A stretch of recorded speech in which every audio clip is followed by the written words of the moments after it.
तो friends very warm and very lovely good morning to all of you friends. आइए हम बात करते हैं मैक्सिमाइजेशन प्रॉब्लम्स के बारे में।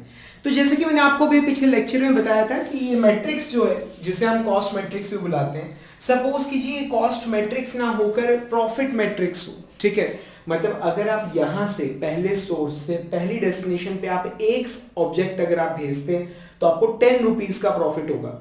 अगर आप पहले सोर्स से फोर्थ डेस्टिनेशन पर अगर आप एक प्रोडक्ट अगर आप भेजते हो तो आपको 15 रुपीज का प्रॉफिट होगा। ठीक है, तो ये कॉस्ट मैट्रिक्स ना होकर अगर सपोज कीजिए कि ये हमारा प्रॉफिट मैट्रिक्स हो, ऐसे में जो हम फंक्शन जो क्रिएट करते हैं z, याद होगा आपको z, हम एक फंक्शन क्रिएट करते थे जो बेसिकली क्या होती थी हमारी ट्रांसपोर्टेशन कॉस्ट। पिछले केस में ये z यहां पर क्या रिप्रेजेंट करेगा, it will represent our profit, total profit, कि हमारा टोटल प्रॉफिट कितना होगा। तो ऑफ कोर्स मतलब पहले ट्रांसपोर्टेशन कॉस्ट थी तो हम उसे मिनिमाइज करने की कोशिश करते थे, पर अब क्या होगा, this will be our total profit, तो हमें इसे मैक्सिमाइज करना होगा। ठीक है, तो ट्रांसपोर्टेशन मॉडल के अंदर मिनिमाइजेशन कैसे करनी है तो हमने सीख ली। अगर आपको मैक्सिमाइजेशन कैसे करनी हो तो आप कैसे करोगे, मतलब इट्स रियली वेरी सिंपल। हमारे पास तीन मेथड्स हैं, उसके तीन मेथड्स हैं। ठीक है, पहला तो कि आप जो कैलकुलेशन परफॉर्म करते हो आप उसके अंदर ध्यान रखिए कि आपको मिनिमाइज नहीं मैक्सिमाइज करना है। ठीक है, तो जब आप इस तरह से चीजों को सोचोगे तो क्या होगा, मतलब मैंने आपको optimum solution, basic feasible solution निकालने के लिए मैंने आपको रो मिनिमा मेथड बताया था या कॉलम मिनिमा मेथड बताया था या मैट्रिक्स मिनिमा मेथड बताया था। याद है आपको ये सारे मेथड्स? तो उसमें हम क्या करते थे, ये जो रो है रो, इसमें आप कहाँ एलोकेट करोगे, मिनिमम कॉस्ट पे। या जो कॉलम की अगर आप बात करो, ये सेकंड नंबर कॉलम में आप कहाँ एलोकेट करोगे, मिनिमम कॉस्ट पे, जब कॉस्ट की बात होती थी, कॉस्ट की। अब जब आप प्रॉफिट की बात करोगे, प्रॉफिट की, तो आप कहां पर एलोकेशन दोगे, जहां पर आपको सबसे ज्यादा प्रॉफिट होगा, सबसे ज्यादा। ठीक है, तो अगर रो की बात करें तो एलोकेशन कहां पर होगी, 15 पर। इस रो में मैं कहां एलोकेट करूंगा, 70 पर। इस रो में कहां एलोकेट करूंगा, मतलब वो तो खैर मतलब एलोकेशन मतलब वैसे बता रहा हूं आपको कि यहां पर एलोकेशन जैसे सपोज कि यहां पर मैक्सिमम 21 पर आ रहा है। ये अगर आप मैट्रिक्स मैक्सिमा मेथड की अगर आप बात करें, मैट्रिक्स मिनिमा नहीं, मैट्रिक्स मैक्सिमा मेथड की अगर आप बात करें तो इस पूरे के पूरे मैट्रिक्स के अंदर मैक्सिमम कॉस्ट क्या, 70। तो मेरी सबसे पहली एलोकेशन यहां पर होगी। ठीक है ना, तो मतलब आप जब चीजों को सॉल्व कर रहे हो तो आप ध्यान रखते हो कि भाई हमें मिनिमाइज नहीं मैक्सिमाइज करना है, और आप वहां एलोकेट करते हो जहां पर प्रॉफिट सबसे ज्यादा है। ये चीज आपको समझ आ रही है? अब पूरे मैट्रिक्स के अंदर आप देखो सबसे ज्यादा प्रॉफिट आपको यहां पर मिल रहा है, तो मतलब सबसे पहला जो एलोकेशन होगा मैट्रिक्स मैक्सिमम मेथड के हिसाब से, ठीक है, वो हम यहां पर करेंगे। समझ आ रहा है आपको? तो एलोकेशंस वहां पर करनी है जहां पर आपको प्रॉफिट सबसे ज्यादा मिल रहा है। ठीक है, मतलब वोगल अप्रोक्सीमेशन मेथड को ना जनरली मतलब स्टूडेंट्स इस्तेमाल करने में गलती कर देते हैं जब वो मैक्सिमाइज कर रहे हैं। वोगल अप्रोक्सीमेशन मेथड में क्या होता था, आप लीस्ट कॉस्ट और सेकंड लीस्ट कॉस्ट का डिफरेंस निकालते थे। मतलब इस रो में लीस्ट कॉस्ट है 10 और सेकंड लीस्ट क्या है 11, तो दोनों का डिफरेंस क्या होगा 1। ठीक है, तो यहां पर आप 1 लिखोगे। पर जब आप प्रॉफिट को मैक्सिमाइज कर रहे हो तो आप क्या देखोगे, मैक्सिमम वाली वैल्यू क्या है, वो है 15 और सेकंड मैक्सिमम क्या है 12। तो इन दोनों का डिफरेंस क्या होगा, इन दोनों का डिफरेंस 3 होगा। ठीक है, तो मतलब आपका ना चीजों को सिलेक्ट करने का जो ओरिएंटेशन है, मतलब सोचने का वे आपका चेंज हो जाता है। आप मिनिमम कॉस्ट की जगह आप मैक्सिमम प्रॉफिट को आप सिलेक्ट करना शुरू करते हो। समझ आ रही है चीज आपको? अब जैसे फिर यहां पर आप देखोगे, यहां पर मिनिमम है, यहां पर मैक्सिमम प्रॉफिट है 15 और सेकंड मैक्सिमम है 12। तो डिफरेंस कितना आ रहा है इन दोनों के अंदर, मैक्सिमम और सेकंड मैक्सिमम में 3 का डिफरेंस आ रहा है। अब यहां पर अगर आप इसकी बात करें तो यहां पर मैक्सिमम है 70 और सेकंड मैक्सिमम है 60। तो इन दोनों का मैक्सिमम और सेकंड मैक्सिमम का जो डिफरेंस है वो 10 आ रहा है। ठीक है, अब यहां पर अगर आप देखें तो मैक्सिमम है 21 और सेकंड मैक्सिमम है 11। ठीक है, तो इन दोनों का जो डिफरेंस है वो 10 आ रहा है। ठीक है, ऐसे ही आप यहां पर कैलकुलेट करोगे कि मैक्सिमम और सेकंड मैक्सिमम में कितना डिफरेंस है। फिर जो सबसे बड़े वाला डिफरेंस होगा, मतलब दैट्स अवर अपॉर्चुनिटी कॉस्ट, कि अगर आपने कुछ ऐसा किया कि सपोज कीजिए कि मतलब 70 की जगह 60 अगर आपको चूज करना पड़ गया तो आपको 10 रुपए का लॉस हो जाएगा पर ऑब्जेक्ट। ठीक है, तो फिर मतलब आप किसको इसको सिलेक्ट करोगे, मतलब आप एलोकेशन यहां पर करोगे। अब जैसे यहां पर 10 और 10 आ रहा है तो आप देखोगे कि कहां पर ज्यादा एलोकेशन हो सकते हैं, कहां पर ज्यादा एलोकेशन हो सकते हैं। ठीक है, तो कुल मिला के हम चीजों को, अपने प्रॉफिट को मैक्सिमाइज हम करने की कोशिश करते हैं। ठीक है, तो एक तरीका तो है, उसमें आगे भी आपको ध्यान रखना पड़ेगा, आगे भी मतलब चीजें इतनी इजी नहीं रहेंगी। सबसे पहले मेथड के अंदर चीजें इतनी इजी नहीं रहती। आगे क्या करते हो आप, हर एम्प्टी ब्लॉक के लिए आप अपॉर्चुनिटी कॉस्ट निकालते हो। याद है आपको, हर एम्प्टी सेल के लिए आप इवैल्यूएशन कॉस्ट निकालते हो। जब हम मिनिमाइज कर रहे थे पिछले केस में, कॉस्ट की बात हो रही थी, हम मिनिमाइज कर रहे थे पिछले लेक्चर्स के अंदर। ठीक है, तो मैंने आपको कहा था कि अगर किसी ब्लॉक के अंदर सपोज कीजिए -1 आ रहा है, ठीक है, हंड्रेड्स में हम बात कर रहे थे, याद है आपको प्रॉब्लम जो हमने सॉल्व की थी। मैंने आपको बताया था कि किसी ब्लॉक में -1 आ रहा है, इसका मतलब ये है कि अगर आप यहां पर एक एलोकेशन करोगे तो आपका जो टोटल ट्रांसपोर्टेशन कॉस्ट है वो 100 रुपीज से डिक्रीज कर जाएगा। ठीक है, अगर यहां पर सपोज कीजिए -5 आ रहा है, ठीक है, तो यहां पर एक एलोकेशन करने से आपका जो टोटल ट्रांसपोर्टेशन कॉस्ट है वो 500 रुपीज से डिक्रीज कर जाएगा। ये चीजें मैंने आपको पहले समझाई थी। ठीक है, तो मैंने आपको कहा था जो सबसे मतलब बड़े मैग्नीट्यूड वाला, सबसे बड़े मैग्नीट्यूड वाला जो नेगेटिव नंबर है, नेगेटिव सबसे बड़े मैग्नीट्यूड की बात कर रहा हूं वाला नेगेटिव जो नंबर है, हम वहां पर एलोकेट करेंगे। ये चीज मैंने आपको समझाई थी। ठीक है, और मैंने आपको क्या कहा था कि जीरो का क्या मतलब होता है, जीरो का कि अगर आप यहां पर कोई एलोकेशन करते हो तो आपकी टोटल ट्रांसपोर्टेशन कॉस्ट में कोई फर्क नहीं पड़ेगा। और अगर नंबर पॉजिटिव है, जैसे सपोज कीजिए 5 है या 6 है या 7 है, ठीक है, तो इसका मतलब ये है कि अगर आप यहां पर एलोकेट करोगे या सपोज कीजिए यहां पर से एलोकेट करोगे तो आपकी कॉस्ट जो है वो इंक्रीज करेगी।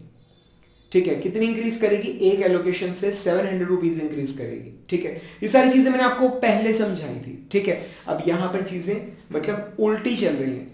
आपको मिनिमाइज नहीं करना, आपको मैक्सिमाइज करना है। ठीक है, तो अब जैसे यहां पर ये सारा आ जाएगा, सपोज कीजिए this is 1, this is 2, this is -3, this is 4, this is 5, ठीक है, एंड दिस इज -6। ठीक है, तो जब आप चीजों को मैक्सिमाइज कर रहे हो तो आप चीजों को कैसे देखोगे कि प्रॉफिट को मैक्सिमाइज कर रहे हो कि अब यहां पर +7 है, अगर मैं एक एलोकेशन यहां पर दूंगा तो मुझे 700 रुपीज का फायदा होगा। ठीक है, तो जब आप मिनिमाइज कर रहे थे तो आप सबसे छोटा जो नेगेटिव नंबर था, सबसे छोटा नेगेटिव नंबर मतलब सबसे बड़े मैग्नीट्यूड वाला नेगेटिव नंबर की हम बात करें, आप वहां एलोकेशन कर रहे थे। अब जब आप प्रॉफिट को मैक्सिमाइज कर रहे हो तो जो सबसे बड़ा नंबर आएगा, सबसे बड़ा पॉजिटिव नंबर, आप वहां पर चीजों को एलोकेट करोगे। अब जब मैं एक एलोकेशन यहां पर दूंगा तो मेरा प्रॉफिट जो है वो 700 रुपीज से इंक्रीज करेगा। समझ आ रही है ये चीज, क्लियर हो रही है? ठीक है, तो एलोकेशन इस तरह से होती है मैक्सिमाइजेशन के अंदर। जब मिनिमाइज कर रहे थे तो सबसे छोटा नेगेटिव नंबर ढूंढ रहे थे। सबसे छोटा नेगेटिव नंबर क्या है, यहां पर सबसे छोटा नेगेटिव नंबर ये है -6, या यूं कहिए सबसे बड़े मैग्नीट्यूड वाला नेगेटिव नंबर। ठीक है, समझ रहे हो ना, सबसे बड़ा मैग्नीट्यूड वाला नेगेटिव नंबर। समझ आ रही है ये चीज, आपको क्लियर हो रही है? ठीक है, और आपको पता कैसे चलता था, पता कैसे चलता था मिनिमाइजेशन के अंदर, पता कैसे चलता था कि अब जो प्रॉब्लम है वो ऑप्टिमाइज हो चुकी है, this is our final solution. कैसे पता चलता था कि जो मैट्रिक्स है उसके अंदर सारे नंबर्स क्या होते थे, पॉजिटिव होते थे। ठीक है, यहां पर 1 0 1 5 10 9 8 17 0 13 8 9। ठीक है, अब जब आप मिनिमाइज कर रहे हो और ये सारे ही सेल के इवैल्यूएशंस पॉजिटिव आ रहे हैं, इसका मतलब ये कि अब प्रॉब्लम ऑप्टिमाइज हो चुकी है। ये मैंने आपको पढ़ाया था मिनिमाइजेशन में।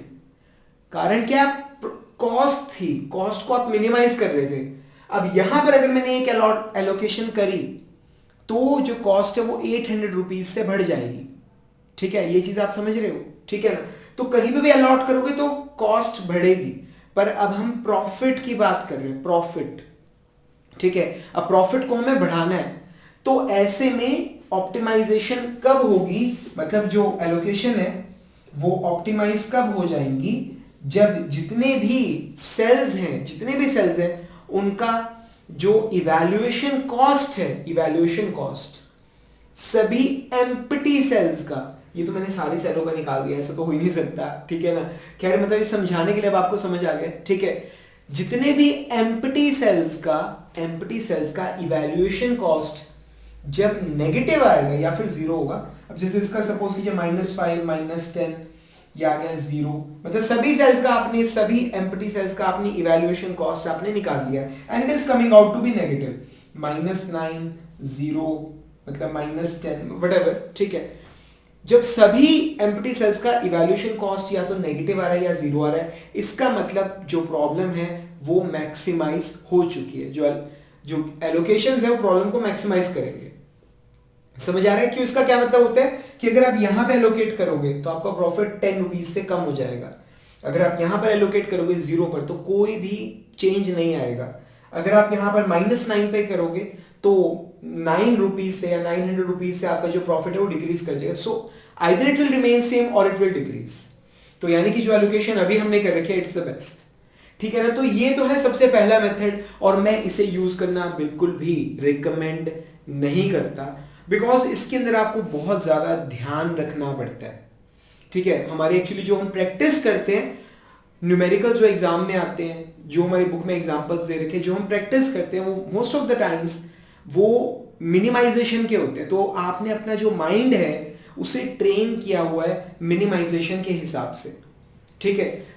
अगर आप मैक्सिमाइजेशन अगर आप उस तरह से करोगे तो देयर इज अ चांस कि आपकी जो प्रॉब्लम है उसमें कहीं एरर क्रिएट हो जाए, ठीक है। तो दूसरा क्या तरीका है, टोटल 3 मेथड्स है। दूसरा क्या तरीका है भाई, दूसरा तरीका कुछ जरूरत से ज्यादा, क्या बोल रहा हूं, जरूरत से ज्यादा सिंपल है, ठीक है। दूसरा जो तरीका है वो जरूरत से ज्यादा ही सिंपल है,